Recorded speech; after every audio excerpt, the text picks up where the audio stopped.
Good morning, Catherine, and good day to everyone watching us. This is going to be a short video interview that shall we travel and are doing with Catherine Croft, who is the director of the 20th Century Society based in London. A quick introduction to anyone who is not familiar with the 20th Century Society, more commonly known to people as C20 Society, is a non-profit conservation outfit that works towards conservation, restoration, preservation of 20th century architecture. They take on a lot of projects and they champion a lot of these buildings that would otherwise get lost in the development excitement. My name is Manasa. I am one half of Shall We Travel, which is a travel outfit based out of India. We are organizing an Art Deco and Modernism tour of India in the October of this year, 2026. We have the details on top. Thank you, Catherine, for taking time out. Hello to you. Hello, Manasa. Lovely to see you. Yeah. I trust I got all the information right about 20th Century Society. Anything you'd like to add? We are a member organisation and we do lots of online talks and events, so people all around the world can join those. So good to go and have a look at our website. Yes.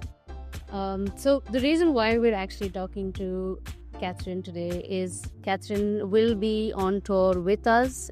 The dates for the tour are the 2nd of October to the 16th of October, 2026.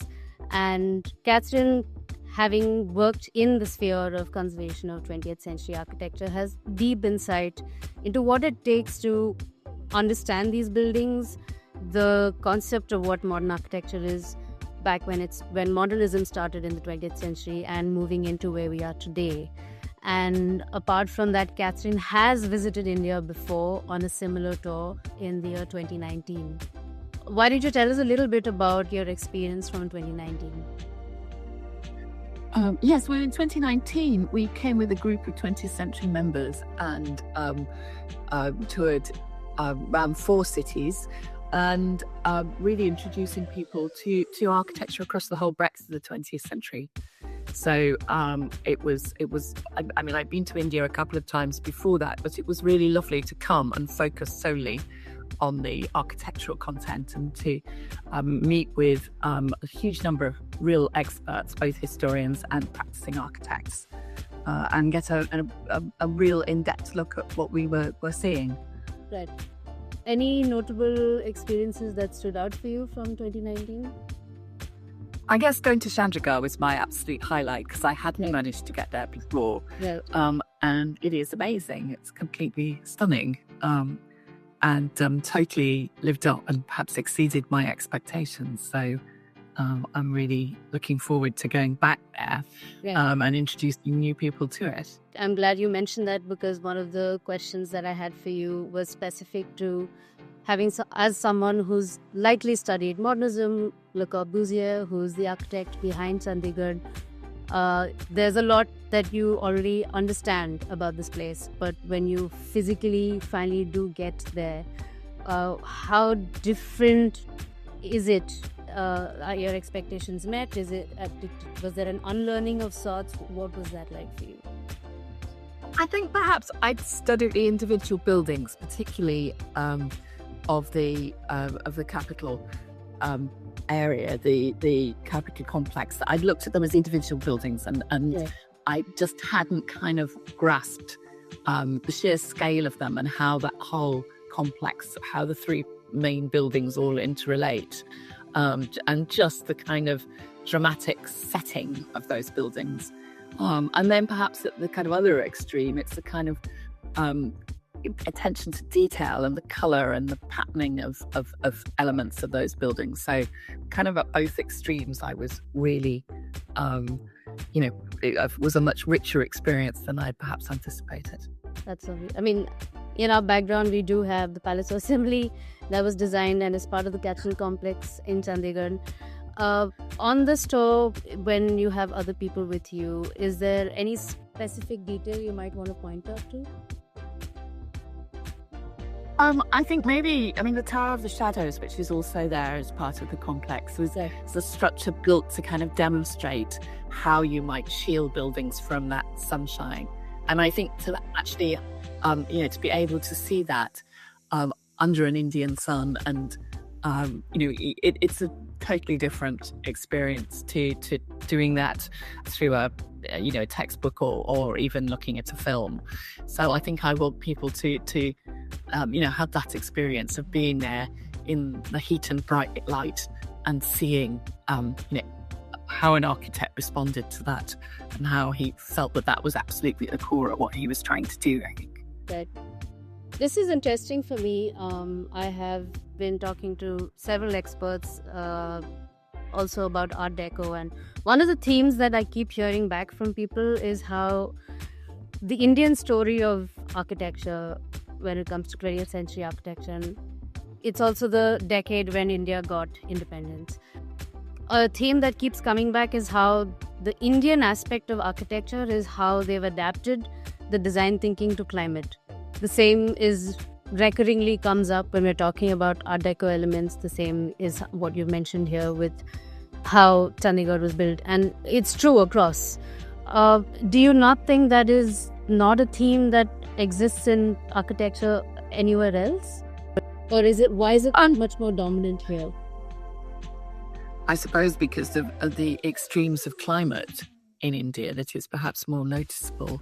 But I do think it is. We've just had a big exhibition here in London about tropical modernism, looking both at India and modernism in Africa. So in both places, there's a similar story of modernism coming first with European and American architects struggling with those issues of adaptation to climate, and then followed up by a generation of locally based architects, initially perhaps trained elsewhere and going back to their country of origin, and then a generation that is trained locally as well. So that's kind of... Right. Let me zoom in a little bit on the decade for India and how 1947, which is the year that India got independence, is a pivotal aspect in the architectural development in the country. How would you, from your point of view and from your perspective of looking at buildings and working on conserving buildings in the UK and then what you've seen here, how would you say that the mindset of independence shaped the idea of architecture in India? Gosh, that's a huge question, isn't it? I think there is a huge desire to do something distinctive and different, and to fuel a better society and a broader society, and in some ways, that's a parallel to what's happening in Europe and Britain in particular. In Britain at that stage, we're rebuilding after war, we're dealing with shortages of materials, but we're also dealing with an enormous desire to improve quality of life through better housing and hospitals and schools. So there are lots of very strong parallels, I think. But in Britain, we are not, we're not striving to develop that sense, a new sense of becoming a nation, although we are putting together our kind of post-colonial identity, I think. As well, that's true. Tell me a little about the architects that come to your mind, the people you're excited about, the buildings that they've designed, and what you've taken away from that. I think we're going to see some of the work of Charles Correa. And I think he's an incredibly interesting architect. When I was studying architecture at Cambridge, it was the point at which he'd won the RIBA gold medal and was in London and came and talked to us. He was the kind of the main Indian architect that I knew about before I first came to India, and I came shortly after I'd finished studying. So I think we will be looking at his work.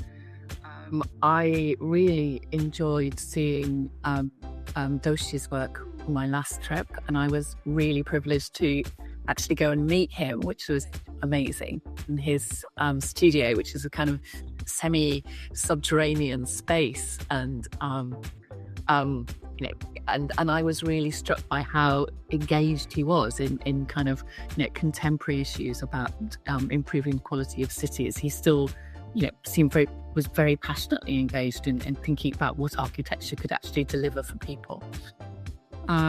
So certainly both of those, and I think Rewal as well. We will come and see some of his buildings in Delhi. Yes, and I mean, much less known, I think, in the UK, but an amazing architect. So I think that perhaps that's one of the real things that I want to kind of stress, is that we begin to see the work of people that architects that people have heard of, but also perhaps introduce you to a big swathe of people whose work will be much less familiar to you. Yeah.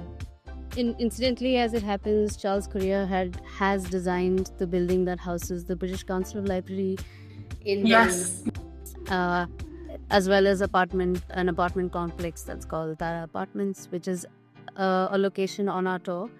So a lot of what we will be seeing when we go through our tour, which begins in Delhi, is exactly as you mentioned, buildings built by, a lot of them are Indian modernists, but some of them that come before. There's also Stein.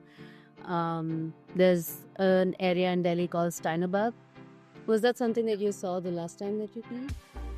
Yes. Yeah. No. That's I think that's a really good thing to be including. Yeah. Right. For an audience outside of India that's not familiar, they're not familiar with the names of architects, perhaps, but they know of the buildings. So just in a global architectural map, where does India fall, and how exciting does it appeal? How exciting is it for people not from the country? I think it's right up the top there. I think there are just an amazing breadth of buildings, and one of the things that the tour is picking up is that there are both extraordinary numbers and quality of Art Deco buildings, and then this whole post-war modernist legacy as well. Right. I think being able to see both of those and outstanding examples of architecture of both periods is great. Right. In terms of Art Deco, Mumbai is unmissable. It's unmissable when you come to India. It's unmissable when you're talking about Art Deco, even just among cities in the world. Do you find that it's justified in someone saying that it should probably be the capital of the world in terms of Art Deco? I have very good friends in Miami who are involved in the Art Deco there, so I'm pretty. I think it's amazing. I think it's probably, I don't think we should be kind of quite having those competitive. It's different. Yeah. It's beautiful, and people will love it. Yes. Yeah. Did you get a chance to visit the times you've come before? I have been, but not on the last trip. And I stayed on in Ahmedabad, but I be on a previous trip. Yes, right. Yes, and I mean, it would be really interesting for me to speak just the extent to which appreciation of the Art Deco in Mumbai has increased, which I know it has, and that the study and appreciation and conservation of the Art Deco will be it's great and real. I'm looking forward to talking to people about that and experiencing that. Right. Well, on the tour, we will be doing walking tours with Art Deco Mumbai Trust, which is another non-profit organization that works towards conservation, restoration of Art Deco buildings. Atul Kumar, who's one of the co-founder trustee members, will also give us a little time so we could talk to him to get a deepest understanding of how Art Deco blossomed in Bombay and how it really took root. Though there is another location on our tour map, which is Hyderabad for Art Deco. I've not been to Hyderabad, so that will be a treat. Yeah. Right. Before we close, I wanted to check, what are you most excited about for your revisit? I think the whole lot. I mean, I was seeing, for me, it's a mixture of going back and seeing buildings that I found incredibly inspiring and impressive the first time, and seeing some new things that will kind of enrich my personal sense of the overall story of Indian 20th century architecture. But I really enjoy sharing that knowledge and experience with people. So, yeah. And there are all sorts of non-architectural treats lined up as well, like the rock garden in Chandigarh, which is astounding. Yeah. I think it's that incredible rich mix of architecture and design and a sense of all these incredibly vibrant cities, and some really friendly cities. The last time I went to Chandigarh, I was wandering around looking at some of the housing, and a man who lived there just came out and saw me and said, "Would you like to come and see inside my house?" I just thought how lovely and welcoming and friendly that was. I think really there is so much to see, and the trip will be, I think, a really intense experience, packing a lot in, but a real opportunity to experience India as well. I think through a very specific lens, but you'll very much get a strong impression of a country as well as just the architecture. Absolutely. Thank you, Catherine. Thank you for your time, and we look forward to listening to you on the tour. I look forward to being there and seeing you and all the participants. It'll be great. Yes. John will also be with us, John Wright, who's a heritage consultant. Members from C20 might be familiar with him. Definitely, I would hope so. John is our main architectural guide for this tour. And Imran, who is the other half of Shall We Travel, will be his co-guide. So that's the group of us, and we are the people he's seeing.